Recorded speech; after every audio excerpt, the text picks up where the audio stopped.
fiction, science fiction, horror, fantasy, crime, LGBT, thriller. You have now entered the House of Mystery with your hosts, Eric Shapiro, David North Martino, John Copenhaver, and Al Warren. Heard on KCAA 106.5 FM Los Angeles, 102.3 FM Riverside, and 105.0 AM Palm Springs. So now today we are going to go back into the JFK assassination, as well as a kind of a MK Ultra somewhat, and the Olson jumping out of the building sort of CIA agent sort of thing. So we've got quite a guest. We're pleased to have him. Thanks for being here. We've got H.P. Albarelli, Jr. Thank you. Thank you for having me. So now, Hank, first, when you get into writing these books, what draws you into the whole CIA and JFK and all that assassination? And I say that mainly because with the JFK assassination, I find that there's so many different theories, and a lot of it is kind of, junk or flavor of the day, and it changes every year, and we get this big mass amount of books, and you go through it. So as a researcher, do you have to kind of go through all of these different themes and stories and theories before you can present your own research, or do you just ignore it all? Well, that's a difficult question. I myself have gone through, I think, virtually every theory that's out there. There's a few I've spent a short amount of time on. There's some fairly wild, far-reaching theories, that connecting JFK's death to UFOs and things that are pretty wild, and even the MK Ultra program. But I'm familiar with those theories. I'm much more familiar with the more realistic, grounded theories, and I've read a tremendous number of books. I have no clue as to how many books, hundreds, I'm sure, and that's stretched out over a period of about 20, 25 years.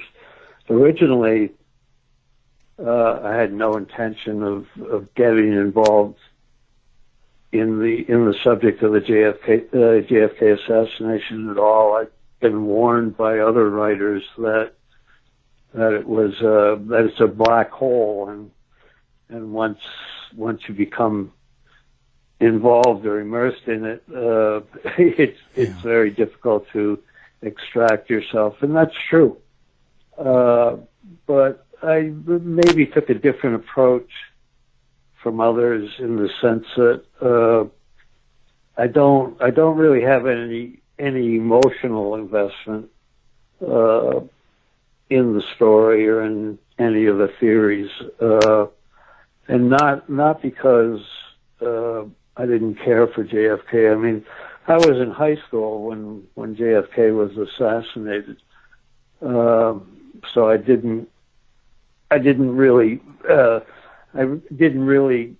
initially see him as a political figure. He was simply president of the United States, and I, like a lot of people, were pretty shocked that anyone would even consider assassinating the president. But that was grounded in my youth. But anyway, I've read, to answer your question, I've read hundreds of books in terms of various theories about why and who killed JFK. A lot of the books are pretty redundant. They repeat they repeat theories that a lot of people are familiar with. A lot of that familiarity is believe it or not, rooted in people's reactions or impressions that they got from watching the movie, the Oliver Stone movie, JFK. Right. Which is really interesting. I was just talking to someone about that, a few weeks ago, and it was an interesting conversation because it dredged up a number of facts that are easy to forget, and the primary ones being that most of the main characters in the Oliver Stone movie weren't even considered main characters in the Warren Commission investigation. So that movie, in a lot of ways, had the effect of introducing a number of characters like David Ferrie and Bannister and others into the whole, JFK lexicon and research arena.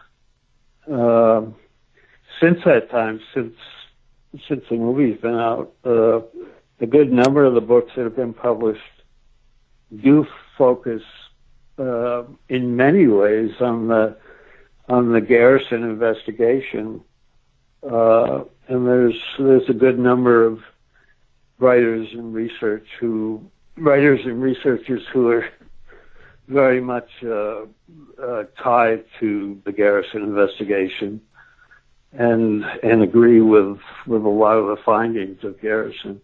I myself, put it bluntly, don't, but nonetheless, I've certainly read everything that Garrison looked into. There's a massive amount of material out there, concerning his investigation. A good place to start, though, is with the movie. Yeah.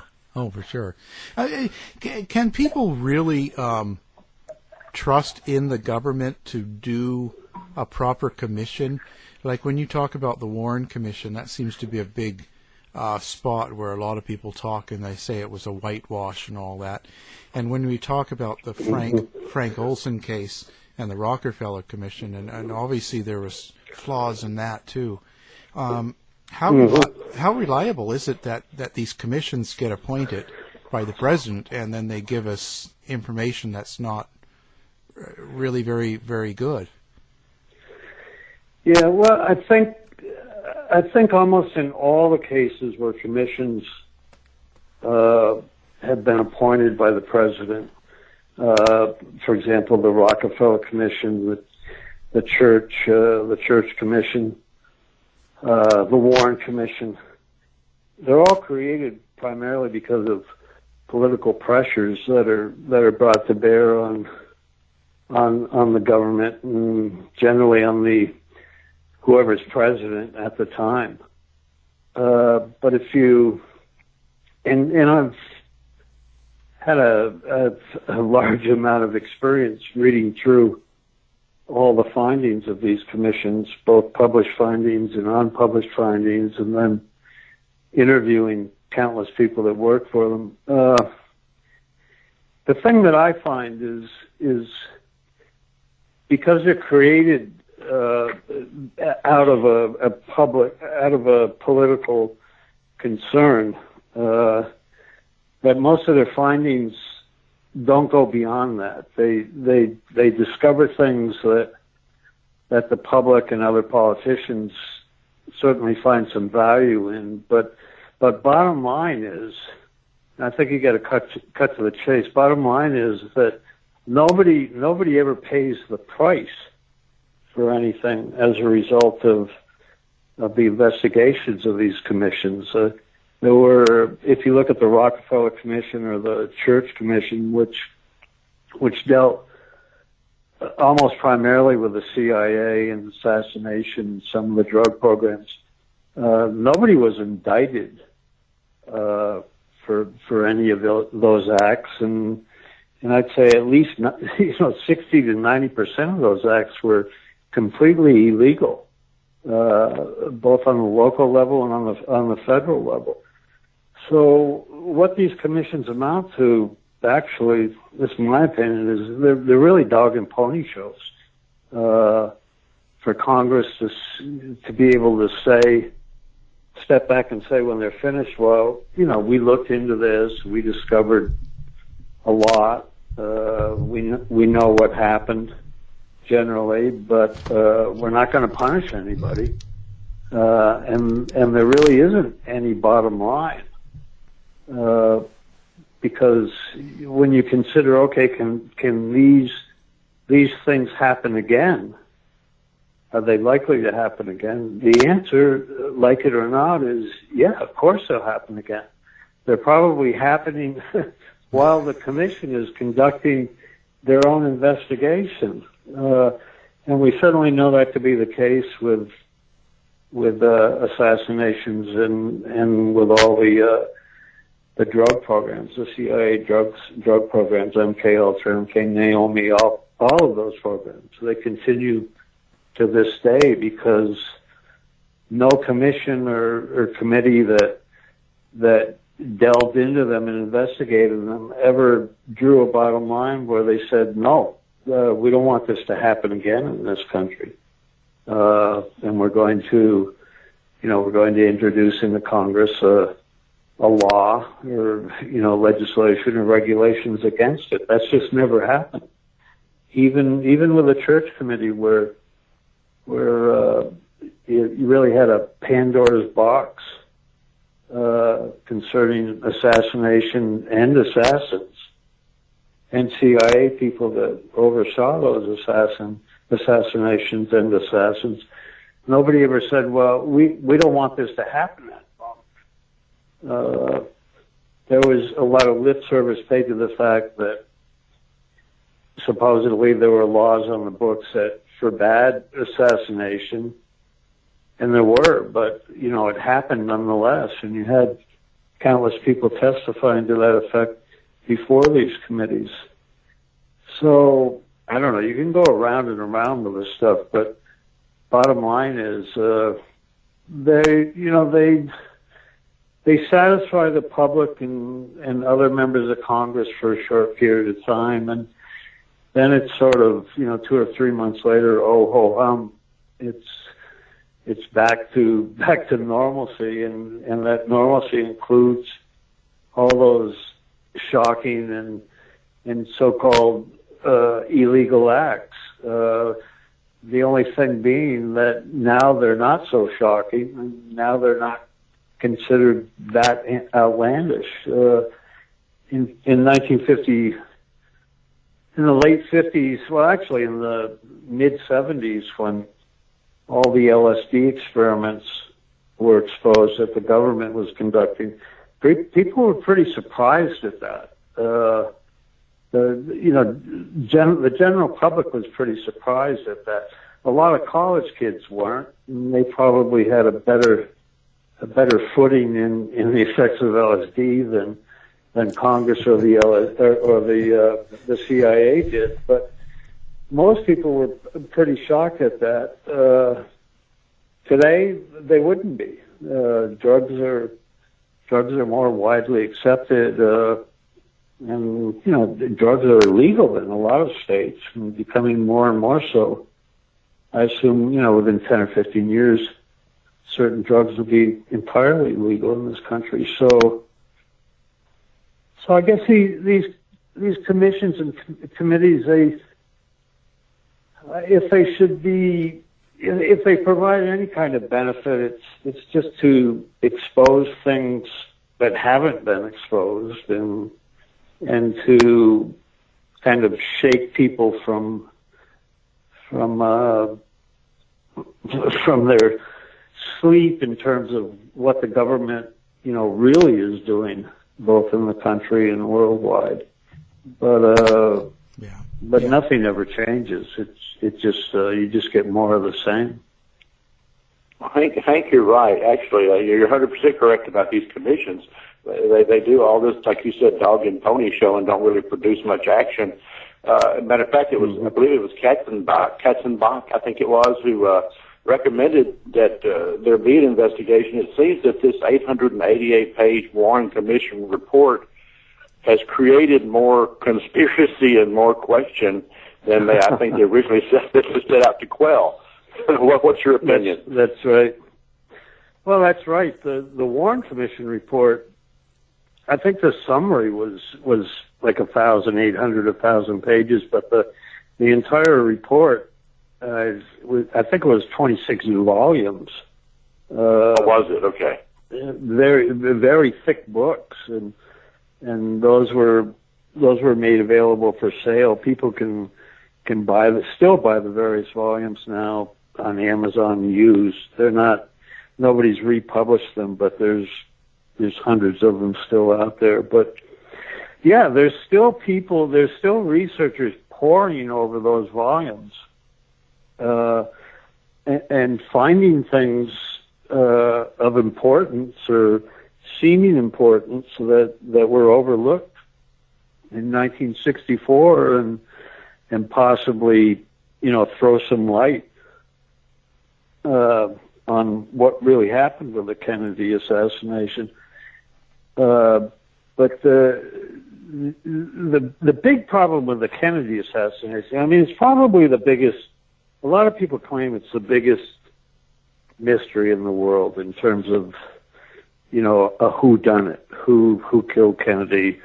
At one point in time, maybe a majority of people in this country believed that it was Lee Harvey Oswald, and maybe there were a few unanswered questions, or he had some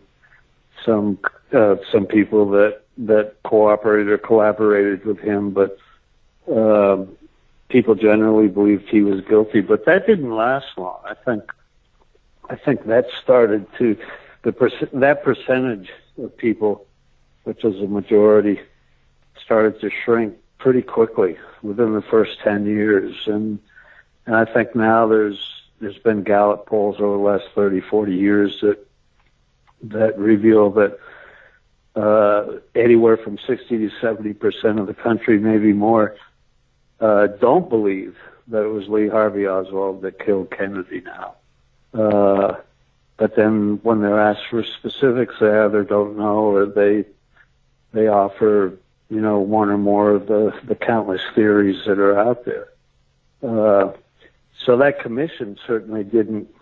I mean, the finding of the Warren Commission was that Lee Harvey Oswald acted alone. He was a lone assassin, and he killed Kennedy. And the commission itself agreed on that. Some people on the commission rather reluctantly. They were pressured by LBJ and J. Edgar Hoover, but nonetheless, that was their finding. But everyone in this country has moved way off from that now, and for good reason, because they've pored over those volumes, read all the documents in the volumes, and then the thousands, if not millions, of documents that back the volumes up, and you just find countless holes in their findings, and countless roads and avenues and facts that they didn't explore.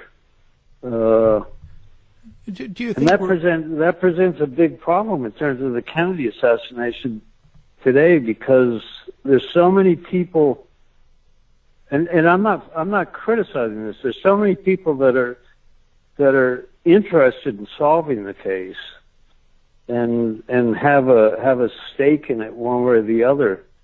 But the problem is it's overstudied. Right. You've got people who are writing 800-page books, and then a year later somebody writes an 800-page book to discount the 800-page book that came before. And then people writing books just preparing to present theories that may come 2 or 3 years later. So I think one of the problems with the Kennedy assassination has just simply been overstudied and picked relentlessly apart. And one of the big failings of investigating that assassination now is that we didn't have the forensics, we didn't have the science that we have today in 1963. So a lot of what's offered up simply it's theory, and it really can't be based on any science because no scientific studies were really performed in 1964 or 65 or 66. They don't even know when you ask the essential questions. How many shots were fired? Well, people argue. People say it was 2. People say it was 3. Some people say it was 8. Some people say it was 14. And when you have that kind of discrepancy in basic things that happened regarding Kennedy's murder, it's really hard to come up with anything that's really considered a fact when you can't even get people to agree on how many shots were fired. You can't get people to agree on the fatal shot. Did it come from the front? Did it come from the rear? There's people that claim that the autopsy results were falsified. There seems to be good evidence to that effect. There's people that claim that the only film, the Zapruder film, which was taken within 24 hours, 48 hours by the FBI and the CIA, has been altered, and that film actually disappeared for about 15 or 20 years before the public even saw it. So there's not a good foundation, a factual foundation, that people generally agree on, in terms of the Kennedy assassination at all. And now it's evolved to the point where people, to begin with, had their doubts about Lee Harvey Oswald, but the thought was, okay, he was the wrong person in the wrong place, and he must have had something to do with it. But now there's an entire movement afoot that has Oswald as an innocent party who might have been working for either the CIA or the FBI or both. And some people claim that Oswald actually attempted to warn Kennedy that he was going to be assassinated. So I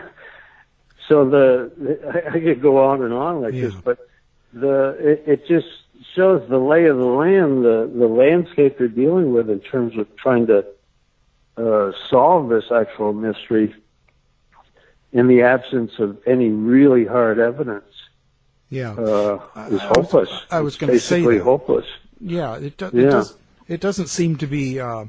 People investigate a lot now and write based on emotion and feeling too, and not so much. Yeah, a fact. lot of emotion and feeling, and a lot of ways JFK has almost become canonized. He's a saint in a lot of people's eyes, whereas he was a man like any other man. I assumed he was a good man, and he had his faults, and but nonetheless, people chose to murder him. But the other problem is too, in terms of researching just the Kennedy assassination and the Robert Kennedy assassination, is that a lot of people. One of the main theories that's put forward in this country today, probably the primary theory, is that the CIA did it, or people connected with the CIA did it. Yet the irony of that is that if you read the books by the people that put that theory forward and do a pretty good job of putting that theory forward, they rely 99.9% on CIA documents, CIA and FBI documents, to make their case. And to me, there's a real essential problem there, because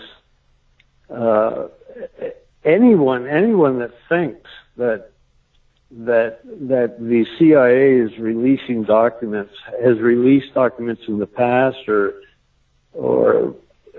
still releasing as they promised to do, documents, earlier this year and maybe 5 or 10 years from now. But anyone that thinks the CIA is going to release documents that's going to allow anyone to make an ironclad case as to the agency having a hand in Kennedy's murder is pretty naive.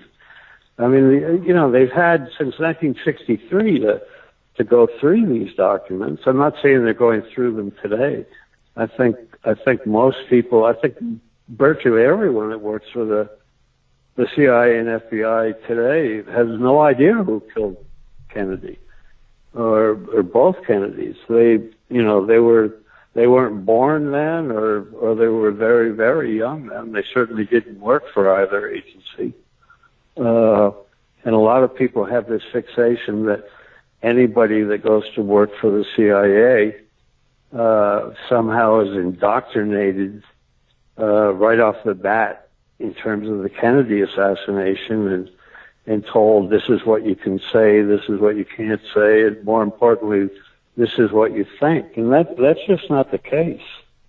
I was talking to somebody a couple of days ago, and he lived in another country, lived in Denmark, and that was his impression. Well, the CIA, those people can only speak with one voice, and they can't be perplexed or have any questions about the Kennedy assassination. And that's just not true at all. I don't know many people who work for the CIA, but I've certainly known enough who know far less than I do, and probably have more doubts about certain things than any researcher in the JFK research community. Right. So, my point is, it's like you work for the CIA or you work for HHS or Homeland Security. When you go to work for an agency, that doesn't mean you sign away your common sense or your ability to pose questions, or you certainly sign a loyalty oath to the country, but there is no indoctrination course that everyone goes through in terms of the assassination or any great secrets held by the agency. There's a massive number of people that work for the CIA. As a matter of fact, there's two secrets. There was during one of these investigations, I think it was either the Rockefeller Commission or the Church Commission,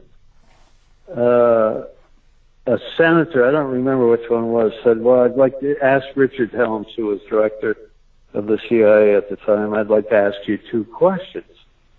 And Helms said, okay, fire away. And the senator said, well, I'd like to know how many people work for the CIA and what your annual budget is. And Helms said, well, those are 2 easy questions to answer for me because those are the only 2 questions you're not allowed to ask. So even with Congress, the CIA does not have to tell Congress how many people they employ or what their budget is. So when you have those kind of ground rules, you can really see what you're up against. There's people who have ventured numbers forward in terms of number of employees, and recently somebody advanced the number of 50,000 employees for the CIA, but that's laughable. 50,000 is, if you go out to Langley and drive around the various parking lots, you might find 50,000 cars at any one given time parked there. But a more realistic number is, I've been told, is 280,000 people worldwide. That's a phenomenal number of people. And you could do the rough arithmetic just on payroll, and that's a phenomenal amount of money. But you mentioned sorry. Go ahead. Pardon? You mentioned a while ago. You briefly mentioned the Rockefeller Commission and Church Committee Commission. And what I find in talking to people, a lot of people believe that these projects like MK Ultra, some of those others, MK Delta, they never happened. But yet, when you tell them, look, well, there's congressional committees, and here's the paperwork, and here's the real stuff, they're surprised that this actually occurred. Now, what is your take on, because MK Ultra was reduced in scope around 1964. Now, do you think, in your opinion, that any of these operations had anything to do with the assassination of JFK? That's a tough. I have to try to answer that in a reasonable way. Yeah, the MK Ultra programs. I have a book coming out on the assassination in April of next year, and the book deals directly with that. And so I can say safely that the mind control programs, to a certain extent, not to a large extent at all, did play a role in the JFK assassination concerning certain characters who were involved in the assassination. That's certainly not saying that JFK was a mind control victim, or even that Lee Harvey Oswald was a mind control victim, but those programs, those mind control programs, did play a role, and those programs were certainly very, very real. MK Ultra, there's been a number of books written about that program, based primarily on CIA documents that the agency themselves produced. They thought they had destroyed most of the documents. They had destroyed about 500,000 documents, but they made a critical mistake in the 60s when they destroyed the main documents, and they overlooked about 60,000 pages of financial documents. That revealed quite a lot about just the MK Ultra program alone. But the problem with looking at MK Ultra is that's just one program, and you just mentioned yourself MK Delta. That was another name for MK Ultra. I think it came after they did away with MK Ultra. So what they do with a lot of these programs is they reconstitute them, they revitalize them, they rename them, and they just go along their merry way. On MK Ultra alone, they spent millions and millions of dollars in terms of doing just research on simple subjects like LSD, hypnotism, and various other drugs, and they certainly didn't throw all that research out the window because it got exposed through a congressional investigation. A lot of that research that they paid for was useful for their purposes, and they use it today. The agency still uses LSD. They use it primarily as a harassment drug, but if you look into just the recent literature concerning detainees held in Cuba at Guantanamo, you'll find that there's been some real disasters concerning the use of LSD on those detainees. There were even a couple deaths that were fairly well covered up, but that were discovered by hard-working journalists. And but again, the point. Go ahead. Most notably, I guess, would be that of Frank Olson, I suppose. Well, Olson's an interesting case. I spent 10 years researching a book on that case. That case came very, very early. That Olson died in November of 1953, and LSD played a huge role in his life and his death. He was actually dosed with LSD 9 days before he died, and prior to that, he was he was a civilian employee for Fort Detrick and the CIA, working with LSD and other kinds of exotic drugs that were used for interrogation purposes. That Olson's death regarding LSD was covered up from 1953 until 1975. There wasn't one word about LSD, and then in the Rockefeller Commission report, they threw in 4 or 5 sentences without naming Olson, just saying that there had been accidents in terms of their drug program, and one civilian employee had been dosed with LSD and then committed suicide 9 days later in New York City. Well, the newspapers, the media pounced on that right away, and within a day found out that was Frank Olson, and then all hell broke loose, and we had the church committee and the Kennedy committee, investigating all of that. But for all intents and purposes, we know now, what Olson's involvement was research-wise with those drugs and why he was killed and who killed him. But overall, there's still a lot of, just hundreds of unanswered questions regarding his death. I don't know if we'll ever know the full truth about what he was really working on. Well, that would be like with Kennedy as well.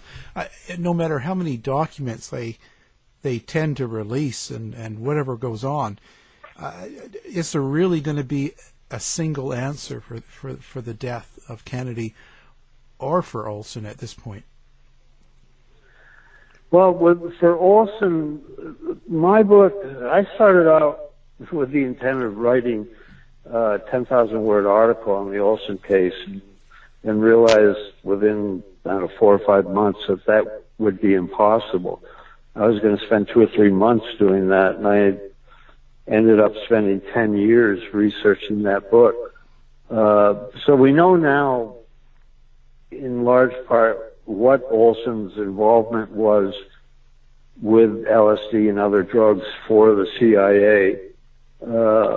And that's a real horror story if you read that book. And we know who killed him, and we know why he was killed, because he wanted to leave his job. Simply put, he wanted to leave work for the CIA and Fort Detrick and retrain himself and go into the private sector, and believe it or not, become a dentist like one of his sons did later on. But he simply knew too much, and he was too deep. He was too much involved in the activities of the CIA for anyone to say, okay, Frank, you can retire and go find a new job, and just don't say anything about everything you've seen over the last 15 years. That just couldn't be allowed. And he'd seen a lot. He'd seen a lot of horrible things. So that's why he was killed. With Kennedy, it's a little bit different. I've spent the last 5 years working on this book on the Kennedy assassination. I can't say a lot for a lot of legal reasons right now, and various NDAs I've signed with the publisher and other people, but come April, we will know a lot more about the Kennedy assassination than we've ever known. And in a nutshell, and this isn't hubris on my part, it really has involved a hell of a lot of luck and some very fortunate discoveries. We'll know who killed Kennedy and why. That doesn't mean there aren't going to still be unanswered questions, such as the forensic things, like, okay, where did the bullet come from the rear or from the front? We don't know, and that's not in the evidence we've looked at, but we can tell you without doubt who fired the shot and why. And that'll carry things forward to a large extent. Will people argue about it still? Probably. I don't know. If they look at the evidence the way we've looked at it, I don't think so. I think the evidence is, in my estimation, I've been working with it for over 3.5 years now. It's pretty overwhelming. And the story makes tremendous sense. But I know that's like a horrible teaser, but that's all I can say. Yeah. And I probably shouldn't even be saying that much at this point in time. Well, yeah. And I find that the JFK researchers and the group of people that do that, I don't know if you could ever going to get them to all agree on one thing. There's such a no. I think you're right. I think you're right. And a lot of these people have a tremendous investment in the various theories. They've subscribed to and have argued for over the last 20 to 40 years. That's not to say some of those theories don't align themselves with the facts that we're going to come up with, but I don't think it's going to satisfy everyone out there. Right. The one thing I learned, it was really interesting with the Olson case. I found the whole story of Frank Olson to be very, very provocative, and the conventional story that had been put out just didn't make any sense whatsoever. And so I reached a level where I guess I was obsessive with wanting to know or wanting to try to find out, well, what actually happened here? Why did Olson commit suicide or was he murdered? And it certainly looked like murder. And I spent a little over 10 years investigating that case and was able to find out why he was killed and who killed him. But the thing that really surprised me was once all those findings were published in a book, a lot of people weren't happy about it because they didn't really want the mystery solved, and in solving it, it didn't fit. It didn't completely fit their theories in terms of stating that, okay, the CIA killed him and they killed him brutally and threw him through a window, blah, blah, blah, blah, blah, blah, and because they hated Frank Olson and wanted to murder him. It was a little more complex than that. But what I'm trying to say is a lot of people who look at these, cases, the mystery of Olson's death, the mystery of JFK's death, I think bottom line really don't want them solved. It's a lot more fun to just delve in this stuff and to come up with theories and flesh them out and then come up with a new theory and, flesh those out. So regardless of how strong the evidence is, there will be a number of people who won't accept it or will be very begrudging about what is offered. I think, generally speaking, about the public itself, separating the so-called JFK community from just the the general public and people who are curious about the assassination, I think that they'll be more than satisfied. And if they want to try to pick the evidence apart, that's fine. Go to it. There's still unanswered questions, like the one I threw out a few minutes ago. Where did the bullet come from? Did it come from the rear? Did it come from the front? And people can still work at solving that. But the reason that remains a mystery is what we were talking about maybe 10, 15 minutes ago, that we didn't have the forensics that we have today at play in 1964, and bottom line is we'll never know that. People can advance well-founded theories, but a theory is still a theory. Yeah, but they'll still overanalyze every detail. Mm-hmm. Yeah, absolutely. That's how it goes. Absolutely, and yeah, they don't. It's interesting. To a large extent, that's even happened with. If you look at the assassination of Abraham Lincoln, right? There have been a good number of books published about theories that John Wilkes Booth didn't really kill Lincoln, or he had accomplices that have never been identified or found or whatever. And that's, people like that. People like a mystery. And I guess the point I'm trying to make is that there's something in people that they'd rather see certain things remain a mystery and not be solved, because then that means, okay, I've got to move on to something else. But God knows there's plenty of cases, there's plenty of mysteries out there that need solving. That's for sure. Yeah, there's an endless array.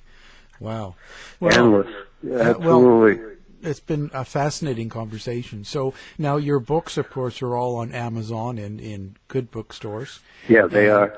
And do you have a website or something that people can check out? We have a website that's going up soon. The Kennedy book, actually, it can be pre-ordered on Amazon now. I'm not, this isn't self-marketing, but I do know that, the book that's advertised on Amazon right now is fairly grossly underpriced and described as, I think, being 365 pages, whereas the actual book is over 500 pages, and I'm sure will cost a lot more than the price that's listed now. So, but if people pre-order it, they lock the price in regardless of changes. So I tell all my friends, order it now, and you might save $10 or $15 because they can't boost the price. But yeah, they're all on Amazon. Amazon, I love Amazon. I know a lot of people hate it. It's done a real disservice to bookstores, but for a research geek like me, I like it because, if they don't have it new or used, and you can get practically any used book going back 100 years of Amazon, it's just it's a tremendous research tool for research geeks like me. Oh yeah.